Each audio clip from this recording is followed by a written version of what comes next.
a las campesinas y campesinos de Colombia que nos acompañan en el día de hoy, ministra y funcionarios del Gobierno Nacional, representante especial del Secretario General de las Naciones Unidas y jefe de la misión de verificación de la ONU en Colombia, Carlos Ruiz Maceu, congresistas de la República aquí presentes, representantes de los organismos internacionales, medios de comunicación y en general a toda la comunidad. A mí me tocó votar por uno de esos 8 proyectos cuando fui senador en el último periodo. Creo que ese también fracasó, si no estoy mal. Y sí, solo hasta que cambiamos, tocó ser presidente para poderlo…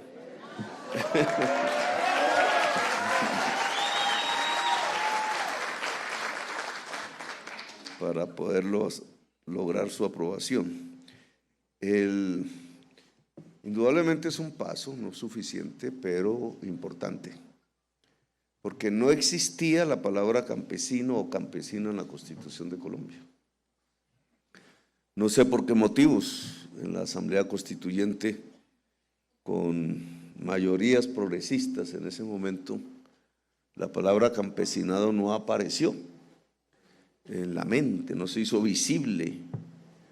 Quizás porque el mismo campesinado como fuerza social pues venía de vivir el terror.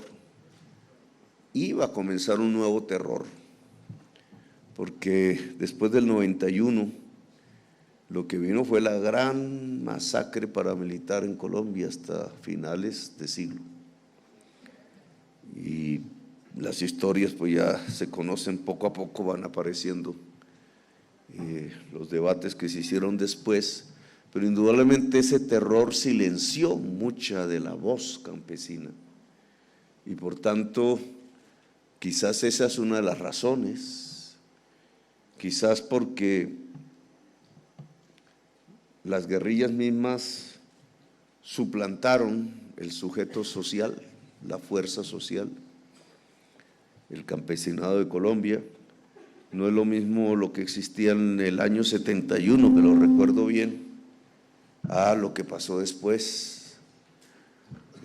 La fuerza campesina se fue diluyendo.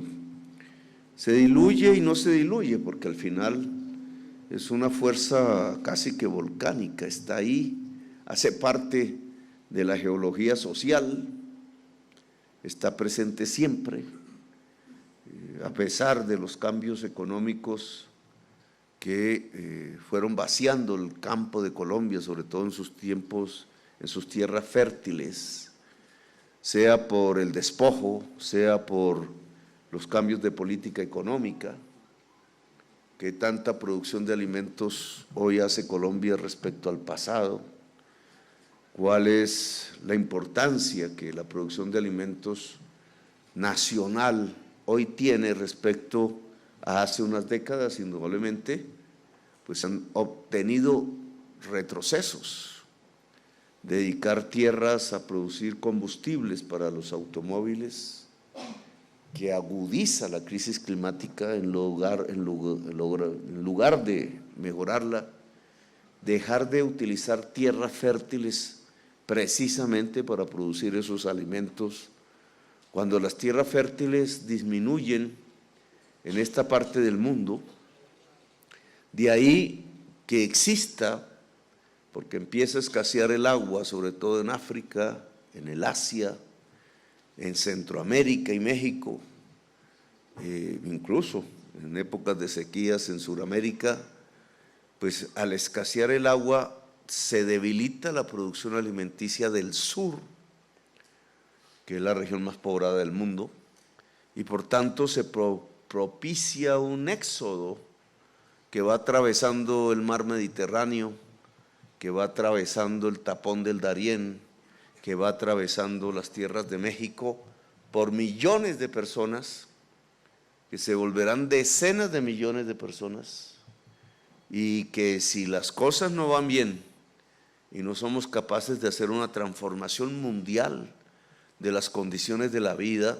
se transformará en miles de millones de personas en unas décadas, lo cual cambia completamente el panorama político del mundo.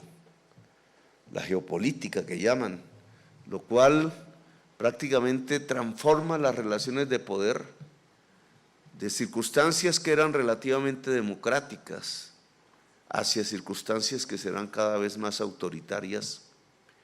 No se puede hablar de democracia cuando los países donde nació la democracia dejan que se ahoguen centenares y decenas de inmigrantes solo porque no tienen su color de piel, solo porque ha crecido en sus propios países la aversión a la xenofobia. Esas nuevas, la aversión al diferente a través de la xenofobia, esas nuevas realidades de la política que van increciendo y que van trayendo la muerte de la democracia, pues obviamente deben ser detenidas de alguna manera, y la responsabilidad es el ahora. Decía que cambio y vida se volvieron sinónimos. Eso no lo podíamos decir hace 20 años, ni 30, ni 40 años. Pero hoy es una certeza. Si no hay cambio, no hay vida. Si seguimos como estamos, lo que llega son los momentos de la extinción que la ciencia va anunciando paulatinamente todos los días. Evitar la extinción significa ordenarnos alrededor del agua. Al principio para defender nuestro agua local, pero si no tenemos éxito en relación a superar la crisis climática, la humanidad se organizará alrededor de donde exista el agua líquida, que será en el norte. Las reuniones a las que he asistido internacionalmente muestran presidentes de países del sur profundamente preocupados, africanos, asiáticos, caribeños, un poquito menos los suramericanos porque viven en la tierra del encanto, pero en donde ya los problemas son acuciantes, es indudable que la desesperación empieza a crecer. Y la desesperación no lleva sino a mal puerto. Indudablemente tenemos que ejercer una lucha política global, ya no solo local. Por eso muchas de las circunstancias que antes nos parecía tan fáciles solucionar, o relativamente fáciles a escala nacional, se han vuelto muchísimo más complejas. Son mucho más difíciles. A mí me hubiera encantado que las tierras del Caribe pues fueran la base de la reforma agraria, como siempre se pensó, las tierras del Magdalena Medio. Pero hoy quien va al Magdalena, al Cesar, va observando cómo el desierto se extiende, cómo el agua va perdiendo su presencia y cómo la fertilidad va retrocediendo. Es una situación que indudablemente nos podría llevar al hambre.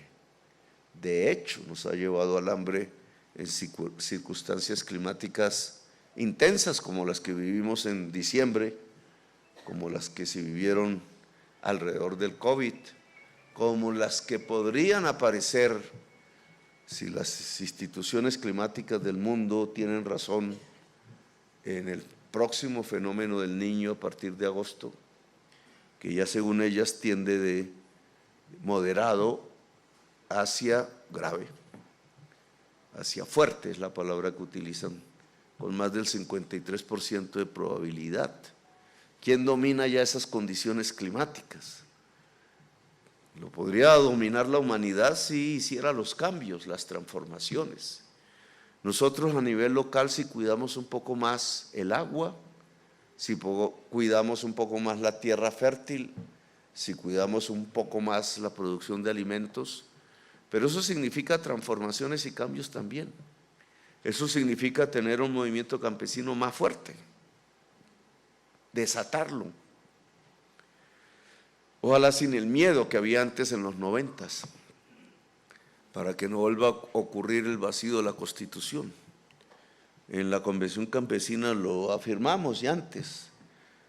Hoy es indispensable que aparezca el movimiento campesino en toda su contundencia a nivel nacional, porque hay que luchar por la reforma agraria, porque hay que acelerarla, porque aún en el Congreso Hay concepciones absurdamente retrógradas, como las que quisieran quitarle la función social a la tierra, por ejemplo, que quien lo hubiera dicho, aparece en bocas de personas que uno consideraba progresistas, que no consideran para nada el que se puede hacer una mejor tenencia de la tierra, cuando la tenencia de la tierra en Colombia es absolutamente irracional.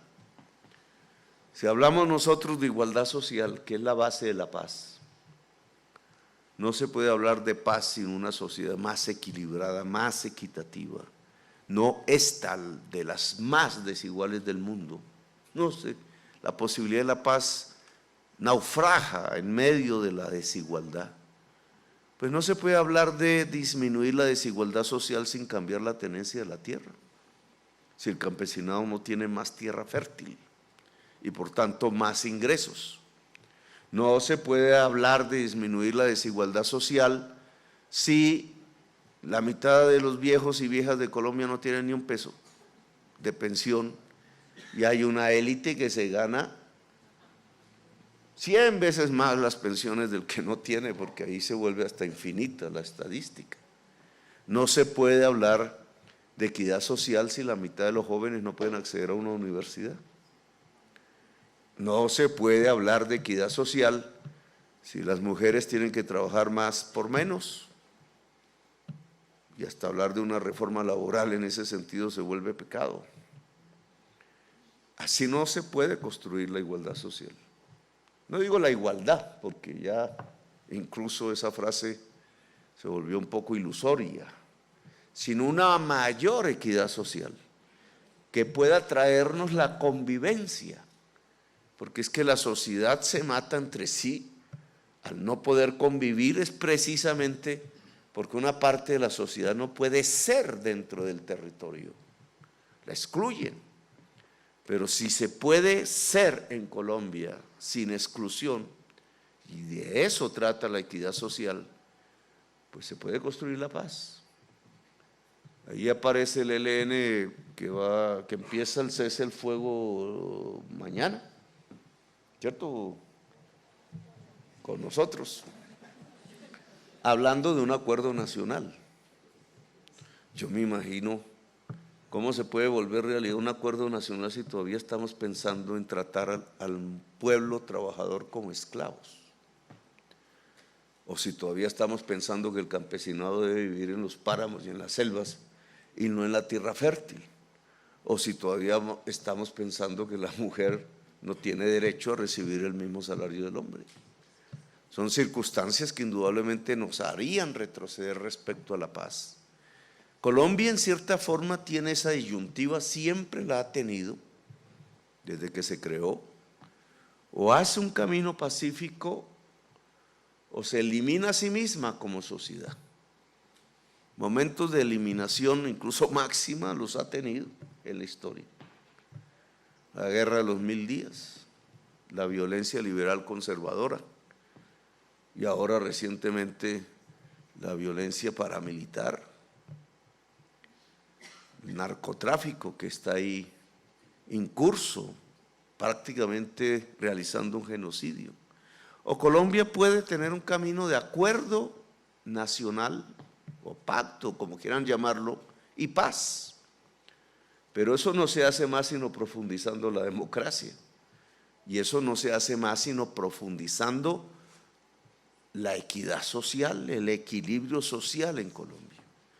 Puede escoger uno de los dos. En mi opinión, el de la violencia fratricida ya no tiene ningún objeto.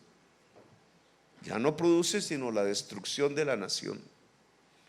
Si le aumentan ustedes el ingrediente, la crisis climática, no hay nación que sobreviva a esa juntura entre crisis climática y autoeliminación. Por tanto, nuestro camino posible es el de la paz.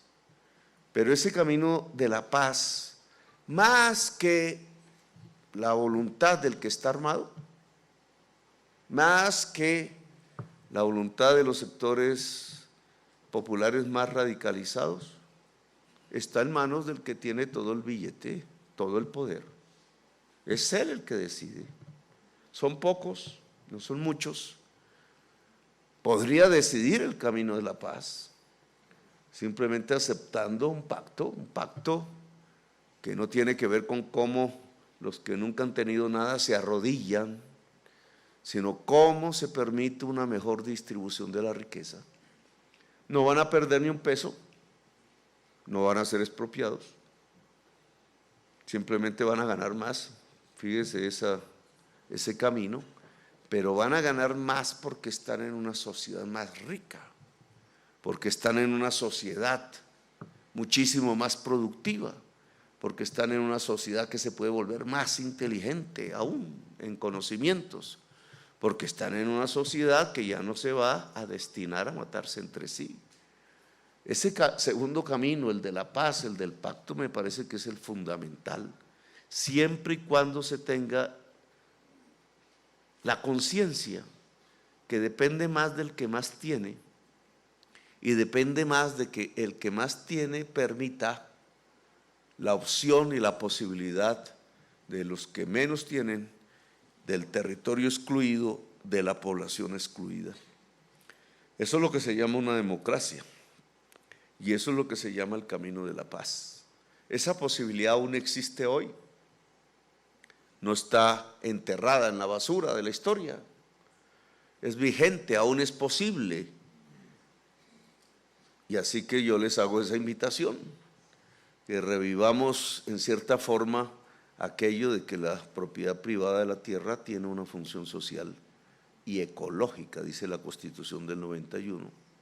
Aquello que el gobierno nacional entonces hoy está bajo un mandato constitucional, que es permitir el acceso a la propiedad al campesinado de Colombia, y que hoy está bajo un mandato moral, y es que dadas las circunstancias del hambre, no hay razón para que la tierra fértil de Colombia y su agua no produzcan la alimentación y la vida de Colombia.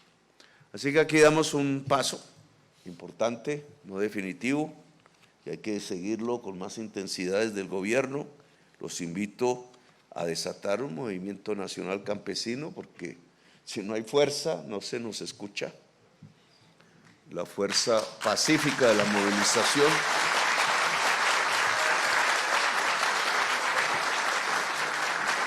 es fundamental, y los invito a que demos estos pasos, toda la sociedad colombiana, hacia salir definitivamente del marasmo de la violencia y comenzar una era de paz. Gracias, muy amables por escuchar.